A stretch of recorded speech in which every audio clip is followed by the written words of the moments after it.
Hey, c'est Mi. On se retrouve aujourd'hui pour une nouvelle vidéo, un nouveau style de vidéo, le top 10 des personnages que j'aime dans Professeur Layton. Donc du coup, cette vidéo suivra avec trois autres parties, donc des personnages détestés et deux autres parties avec les personnages aimés et les personnages détestés, mais du côté secondaire. Donc, je m'explique. Qu'est-ce que c'est personnages secondaires, qu'est-ce que c'est pour personnages principaux? Ce que vous me demanderez sûrement. Donc, les personnages principaux sont les personnages que l'on voit souvent, pour ainsi dire tout le temps, voilà, et qui nous accompagnent dans l'aventure. Comme par exemple, il y a qui? Il y a Gaïa, il y a Desmond, tout ça. C'est des exemples de héritage des ascentes. Bref. Ou sinon, il y a les personnages secondaires. Donc qu'est-ce que c'est les personnages secondaires? Les personnages secondaires sont les personnages qui soit on les voit qu'une fois, ou soit on les voit très très rarement, on les voit qu'une fois, ou vraiment c'est juste pour parler, pour donner des énigmes, mais sinon ils ne suivent pas dans l'aventure ou quoi.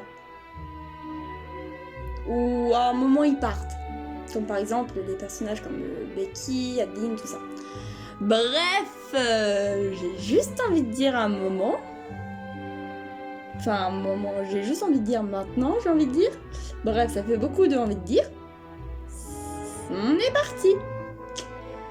Et donc, avec ce magnifique petit carnet qui vient de chez Redbubble, nous allons donc commencer le top 10 des persos principaux de Professeur Layton. Donc, nous allons commencer du top 10 au top 1, donc que je m'explique, c'est des personnages que j'aime neutrement, donc neutre, que j'aime, pas que j'aime quoi, mais que j'aime pas, on va dire, mais que s'ils sont là, je sais pas comment expliquer, donc voilà. Au top 1, donc les personnages que j'idolâtre, compagnie, donc s'ils sont pas là, bah c'est la mort dans le jeu, on va dire. Bref, on va commencer donc avec le top 10. Avec un inspecteur de Scotland Yard nommé Grosky. Voilà. Alors l'inspecteur Grosky de Scotland Yard que l'on voit dans la deuxième trilogie, donc dans tous les jeux de la deuxième trilogie et même dans le film, donc dans Diva Éternel et les trois jeux sur DS pour le premier et 3DS pour les deux autres. Donc voilà, on les voit souvent. Enfin, on le voit souvent et tout, mais pourquoi? Vous allez vous demander, pourquoi, au grand pourquoi, tu l'as mis en top 10? C'est très simple. Ne m'en voulez pas, mais je me demande à quoi il sert en fait. Dans Héritage des Ascentes, pour donner un exemple, il n'y aurait pas eu Amy qui a sauté d'une fenêtre de 2 étages pour le sauver. Je pense que Grosky se serait fait un petit peu blesser ou tiré dessus par Target. Voire les deux. Bon. Ou dans Diva Éternel, il n'y aurait pas eu Amy, toujours. Déjà, lui qui se serait fait massacrer. Mais bon, ça c'est un autre problème. Et Grosky, il se serait aussi fait massacrer par les méchants. Parce que Grosky, c'est pas qu'il sait pas se battre ou quoi, mais... voilà. Déjà, dans la Pays du Spectre, il a eu du mal à se battre contre quelqu'un, donc voilà. Bon, bref. Donc voilà. Donc, dans le top 9, nous avons un autre inspecteur de Scotland Yard, j'ai nommé Barton. Donc Barton, c'est un inspecteur de Scotland Yard que l'on voit à partir de Boîte de Pandore jusqu'à Appel du Spectre. Et on le retrouve également dans Phoenix Wright, si je dis pas de bêtises. Et on le voit aussi au début de Diva Éternel. On le voit pas dans Masque du Miracle, on le voit pas dans Héritage des Atlantes, on le voit pas dans Curious Village, dans Étrange Village. Donc voilà. Barton, il se fait un peu victimiser par Shelmy, parce que Shelmy c'est le chef et tout, donc voilà, enfin... Et lui c'est juste le pas le commandant, mais le je sais pas, enfin l'officier, enfin je sais pas comment expliquer, donc voilà. En 8e position, nous allons mettre Grand Luke, aussi appelé Clive, de son vrai prénom, Clive Dove. Désolé.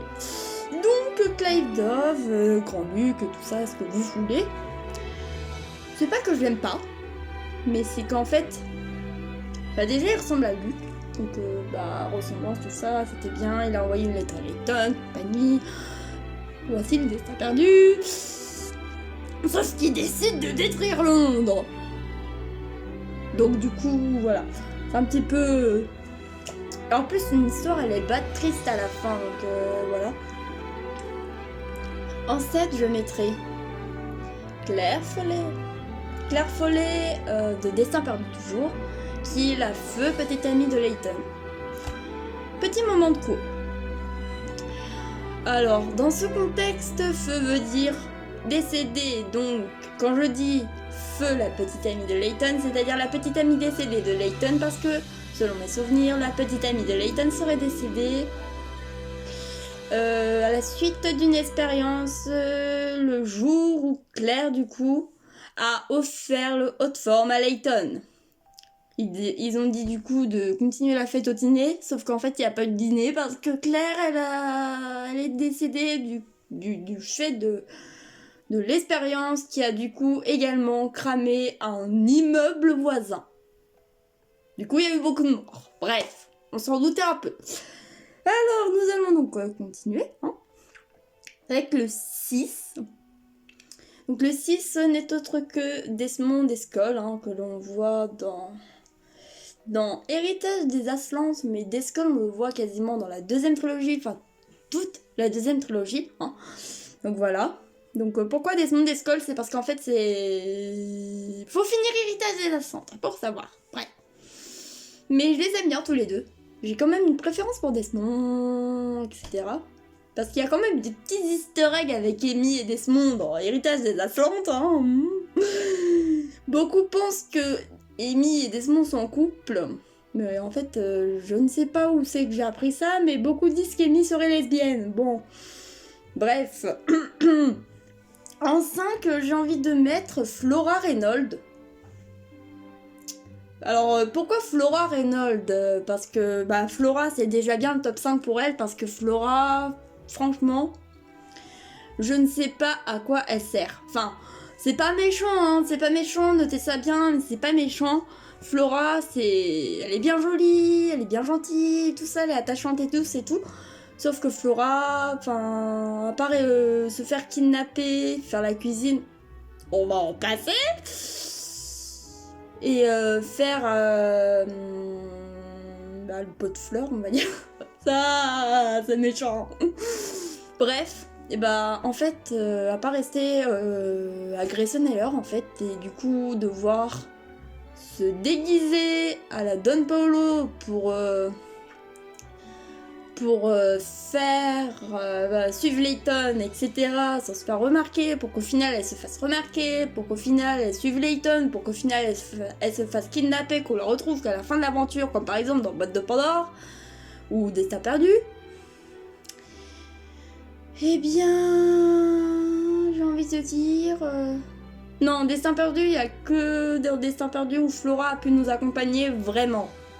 Parce que Boîte de Pandore est obligée de se faire déguiser, puis kidnapper ensuite. Bon.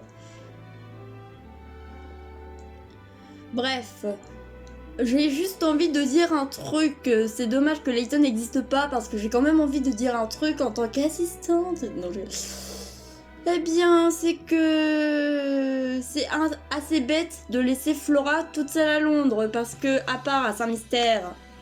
Flora, elle est sortie nulle part, donc du coup, si elle sort pas à Londres, elle connaît pas Londres. Et du coup, Layton, en fait, les problèmes, c'est que il veut pas que Flora sorte et l'accompagne en enquête parce que sous prétexte c'est dangereux. Ouais, sauf que laisser une gamine comme Flora seule à Grayson Heller, un lieu où elle connaît personne à part Layton et Luke, c'est encore plus dangereux que de l'accompagner à l'enquête alors que t'es avec elle. C'est un petit peu dangereux. Donc voilà, Flora 5ème. Et j'espère que dans le nouveau jeu, par contre, si mettent Flora, j'espère qu'elle aura beaucoup plus d'utilité. Et qu'elle sera un petit peu plus respectée aussi. Parce que voilà. En 4, nous approchons du top 3. Donc en 4, nous allons mettre Gaïa ou Aurora en fonction des langues. Donc voilà, pour nous c'est Gaïa, hein, nous français. Donc Gaïa, qu'on retrouve dans Héritage des Aslantes, elle est super pépite, elle est trop mignonne, elle est trop bien. En fait, le truc le plus pépite,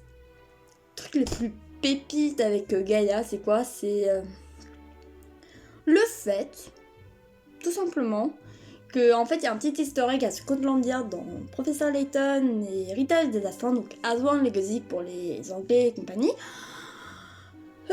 où on touche une photo de voiture. Donc il y a, je sais plus qui c'est qui parle, etc. Et il y a un moment, il y a Gaïa, elle fait une voiture. Est-ce qu'elles aussi peuvent commettre des crimes? Pour répondre à Gaïa, j'ai envie de dire non, les voitures ne commettent pas de crimes. Par contre, les conducteurs qui sont dans les voitures commettent des crimes, donc des accidents de la route. Donc voilà. Voilà pour la page de Gaïa. Gaïa, elle est en 4ème, donc c'est hyper bien. La fin d'Héritage des Aslantes avec Gaïa, elle est très triste. Donc voilà, j'espère avoir des nouvelles de Gaïa, une reconversion de Gaïa ou je ne sais quoi, parce que Gaïa, franchement, Gaïa, elle est bien. Je l'ai pas mis dans le top 3, mais enfin voilà. J'aurais pu la mettre dans le top 3, mais avec les personnages qu'il y a dans le top 3, bah voilà. Top 4, c'est déjà bien pour elle en fait. Elle le mérite. On applaudit tous Gaïa. Voilà. Donc on va passer au top 3. Donc le top 3, j'ai envie de dire, à partir du top 3, c'est les personnages qui sont plutôt hors concours. Mais bon, il fallait les mettre quand même. Hein. Mais ils sont hors concours pour moi, donc je veux pas de haine. Nous allons mettre en top 3, donc, Layton. Voilà. Pourquoi Layton en top 3? Parce que Layton, je l'aime bien. J'aime bien Layton, il n'y a pas de problème là-dessus, hein, qu'il soit ado, enfant, tout ça, j'aime bien Layton. Mais voilà. Je sais pas quoi dire d'autre, mais j'aime bien Layton. Top 3, c'est bien, c'est le meilleur des tops. En top 2, nous avons le second assistant. Autrement dit, Luc Triton. Alors pourquoi Luc en 2? Ah, déjà, j'avoue que j'avais un crush sur lui en primaire, donc voilà, je voulais épouser Luc en primaire. Oh purée. Bon, au collège c'était Desmond. En primaire c'est Luc, donc voilà, chaque année, et bravo. Donc voilà.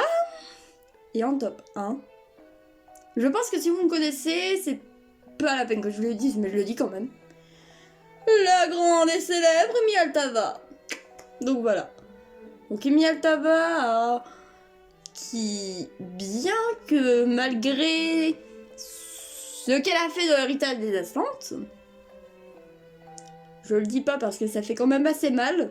Et c'est un plot twist, mais magnifiquement magnifique. Mais voilà, ça fait mal de le dire. Eh bien, malgré ça, eh bien, j'aime tout le temps autant Amy, en fait. Et on va juste faire un léger petit coup de gueule, ceux qui disent qu'Amy est une connasse ou Amy... J'en passe, c'est des meilleurs, genre que c'est une connasse, une traîtresse ou je ne sais quoi. Alors peut-être, mais ne manquez pas de respect à Amy, s'il vous plaît. Est-ce que vous auriez aimé être à sa place, c'est-à-dire être orphelin et devoir trahir le professeur pour l'oncle qui t'a élevé durant toute ton enfance? Parce qu'Amy, son père, il est mort à 5 ans. Sa mère l'aurait abandonné apparemment. Donc du coup, elle avait que Léon Brenève. Et que du coup, elle allait pas trahir celui qui allait s'occuper, qui s'est occupé d'elle pendant toute sa vie, c'est-à-dire pendant au moins 25 ans, enfin 20 ans plutôt, parce qu'Amy elle a 25 ans, tout ça, donc voilà. En plus, je crois que... Je sais pas ou quoi, mais je pense que Breneuve a dit oui, surtout, faut pas t'attacher à Layton et compagnie, parce que bah ça allait durer que quelques années, machin. Sauf qu'Amy, en fait, elle s'est attachée, parce que Layton, il est tellement attachant, et Luke aussi. Donc du coup, enfin voilà. Donc c'est pas de la faute d'Amy. Elle l'a fait parce qu'elle était obligée et tout, mais voilà. Donc pas de haine envers Amy, merci. Bref. Ceci clôture la vidéo des personnages que j'aime dans Professeur Layton en personnages principaux. Et donc du coup, on se retrouve pour la partie 2 des personnages DLC très bientôt. Sur ce, à la royure, les Altavalators.